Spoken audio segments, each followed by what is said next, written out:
Number 1. This happened about a year ago. I work at a pet store where we adopt cats from local shelters. They aren't our cats. We are intermediaries to help them get seen and adopted. We follow the interview and application process set by the various shelters in order to determine whether or not to adopt to a person. The application process often includes contacting the landlord to ensure that it's fine that the person has a cat on their property. One afternoon, a young man came into the store, maybe in his mid to late 20s, and walked back to our adoption center. He was thin, maybe a little dirty looking, but there was nothing too remarkable about his appearance. When he reached the cats, without even looking at them, he turned to my manager and said, "I'll take that one and that one." He pointed at Fluffers and Delmonico, a cat and a kitten from 2 different shelters located in 2 different cages.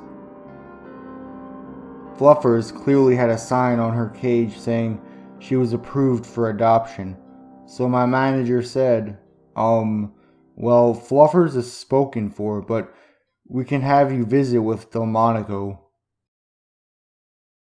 She went into the little vision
shit. This system is bullshit. All the cats will die without getting adopted with this system, he said.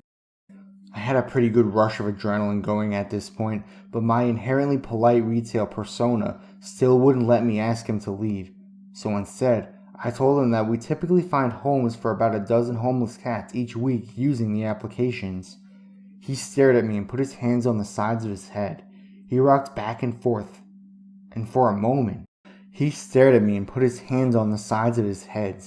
He rocked back and forth for a moment, and then met my eyes and said, very clearly, "You have a mind like a Babylonian orgasm. I'm leaving." For a second, I felt like maybe I was the crazy one, like maybe that sentence made sense, and I was simply unable to understand it.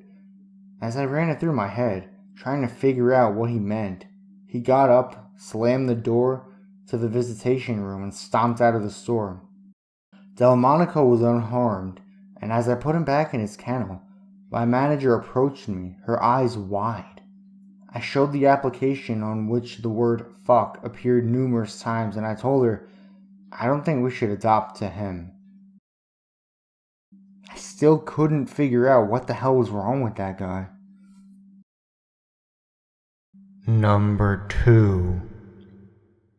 I'm from a small town in the Appalachia with a population of less than 7,000. There were about 80 people in my high school class, and people are generally very trusting. The story took place early last September, so it would have been a little less than a year ago. I was a 20-year-old male at the time and had just entered my junior year of college, about 3 hours from my hometown. In high school, I had a lot of close friends. There were about 8 of us who were very close. As things go, things changed when we went to respective colleges.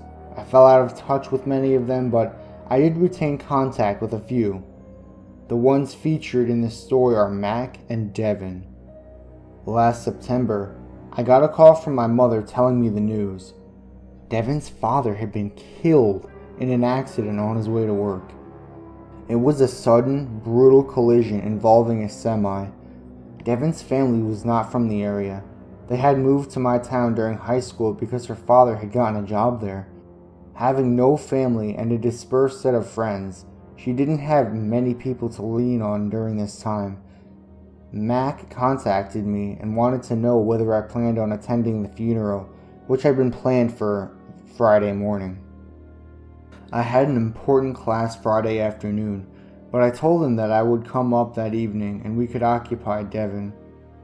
Mac made the 6-hour drive from his college to attend the funeral, and I made it into the town later that evening. We decided that the 3 of us would spend a few hours at Mac's house. We were just going to hang out, and Mac and I were determined to preoccupy Devin. I got there around 6, and we jumped right into it. We talked about college, we watched some Netflix, we played board games. Despite the circumstances, it was a pretty good night. I got up to leave about a half hour after midnight. After some tearful goodbyes, I got in my car. Mac's house is a little more than a mile from my parents' house. There are no red lights and 1 stop sign.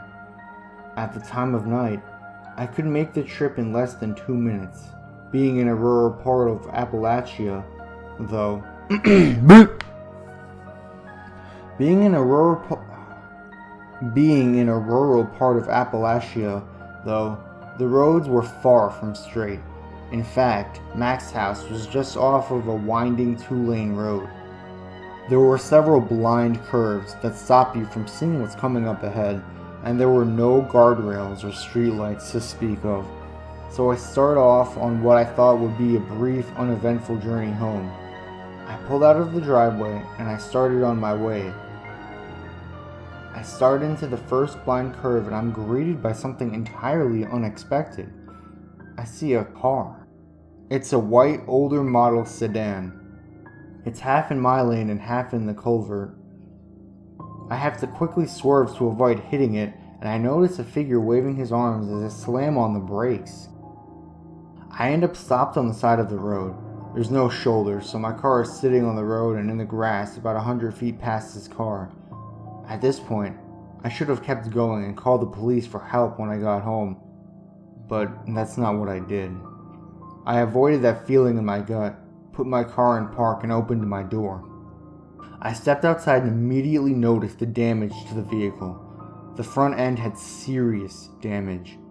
There were no other cars around, so I conclude the driver must have collided with the cliffside on the other side of the road. It's really dark though, so I have a hard time figuring out what happened. By the red light emitted from the taillight, I see the figure approaching me. "Hey buddy, I need some help." "What happened? Is there someone you'd like me to call?" "No, I tried to call my brother, but he didn't answer. He lives just up the road." "Oh, do you want me to call the police?" No, you can't call the police. I just need my car pulled out of here. He points to the culvert. I need someone with a truck. My brother has one.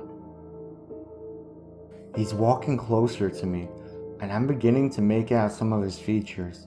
He's a little shorter than me, but he easily has 75 pounds on me.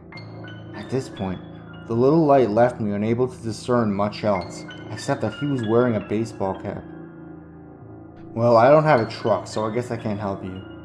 I was beginning to feel very uncomfortable. He kept approaching me, and there was something wrong in his voice. A flatness, like he was not emotional at all about the predicament he was in.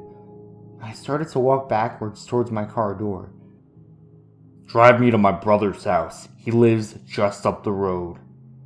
He points to the opposite direction of my home as he walks towards my passenger side. I have to get home. My family's expecting me. I convincingly lied to the man. It'll just take a minute. He lives right there. His house is only a mile away. He kept progressing. My heart was racing. In this strange predicament I found myself in, my heart was racing. I wanted to get the hell out of there, but there isn't an ideal way to do it. My car doors are locked and he was getting very close to my car. Being as fast as possible, I couldn't get in and lock the door before he opened the other one and got in. I certainly didn't have enough time to put it in drive and pull away before he put at least some of himself in my passenger seat. Seeing as how he was going to get in my car if he wanted to, I decided to go the cordial route. If this was going to happen, it was going to happen on my terms. I knew the road he was talking about. My sister's boyfriend lived there, and I knew that it was less than a mile from where I currently sat. It was a one-lane holler, as we colloquially referred to a hollow. Maybe he was telling the truth. Maybe I was about to do a good deed. "Alright, get in." He sat down in my passenger seat about the time I make it into my driver's seat. Since the doors were open, my car's interior lights were on. This was the first good look I had at him. He was older than me, probably in his late 40s. He was dirty, very dirty. His hands were greasy, his shirt was full of holes, and there was literally flies congregating around him. My car instantly smelled like body odor and bodily fluids. I experienced immediate regret. This was a horrible idea. My parents had taught me about this. My mother was a true crime junkie, and she would always warn about situations like this. He closed the door and the lights went out. I made a U-turn and started heading toward his road. He insists on talking to me, although I would much prefer the hum of the radio. He asked me my name, where I live, and what I do. I evaded every question I deemed too personal, for I didn't want him to know too much about me. I begin to get the distinct feeling that something is wrong with him. He speaks void of emotion or any kind of inflection. Sometimes he has a hard time getting the words out. I conclude he's either on a mind-altering substance or he's playing with a less than full deck of cards. We were turning onto his brother's road when he began admiring my car. It's a fairly nice foreign car that my parents bought me for my 16th birthday. He's rubbing my dashboard with his greasy hand before he starts pressing buttons, both on the car and deep in my psyche. This is a nice car. A really nice car. I'd kill to have a car like this. I kid you not, he literally said he would kill for my car. I didn't immediately take it as a threat, as there was absolutely no emotion in that statement, and it was a common turn of phrase. Nevertheless, I was getting very uncomfortable. My sister's boyfriend's house is just barely in sight. I'm so worked up that I decide I'm going to stop there. I'm pretty sure I could get a few beats in on the door before this guy attacks me for not taking him to his brother's place. As I approach the driveway, my heart sinks. There are no cars there, and there isn't a garage. No one was home. I'm on my own. As we pass the driveway, he says something that catches me off guard. His house is about a mile up ahead. I thought his house was a mile from your car. No, it's a mile from here. Okay. I keep driving. But look at my odometer. I'm giving him 1 mile. That's it. We drive in silence, for which I'm grateful. He's still fondling my dashboard, but I figure I can ignore that. We go about 3/4 of a mile further up this desolate hollow when I ask him how much further. I think he can tell I'm getting pretty irritated. Just up that way. Turn right. I stop in the middle of the abandoned road. He's pointing to a gravel road on my right. It is barely wide enough for my car, and it shoots steeply up the mountain. He lives a mile up that road. Go that way. There was no way I was about to drive further into the desolate place when it seemed as if he was making up the directions as he went. There was no sign of life up there, and we had already gone further than he originally said. No, that's as far as we go, I say to him. Get out. No, come on, man. We're almost there. Just turn up that way. I looked around, and I have limited options when it comes to a weapon. In fact, I have one option. The previous winter had been a bad one, so I kept a brush/ice scraper combo on my floor. It was plastic, but decently heavy. The scraper part had a sharp edge. I casually picked it up and sat it in my lap. No, get out. He was very reluctant. My makeshift weapon, and the fact that I was literally in the driver's seat, caused him to swing his door open.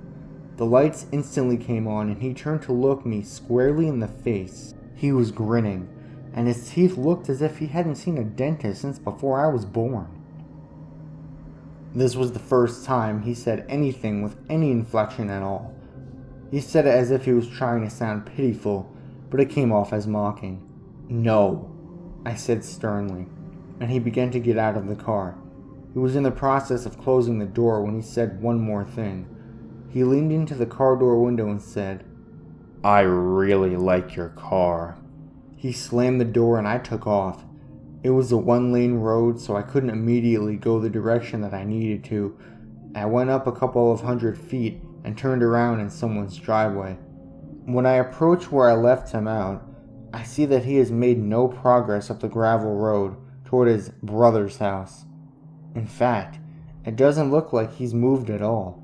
I slow down when I get close to him. I don't want to risk this man jumping in front of me or anything. He stares at me as I pass, and I floored him. As I drive away, I can barely make out that he has started to walk. Not up the mountain, not further into the hollow, but toward the way I had driven, toward the main road. The wrecked car was still there when I drove by, and I went straight home and laid in my bed, too terrified to sleep. I don't know what he had planned, but I'm pretty sure I wasn't driving him to his brother's house.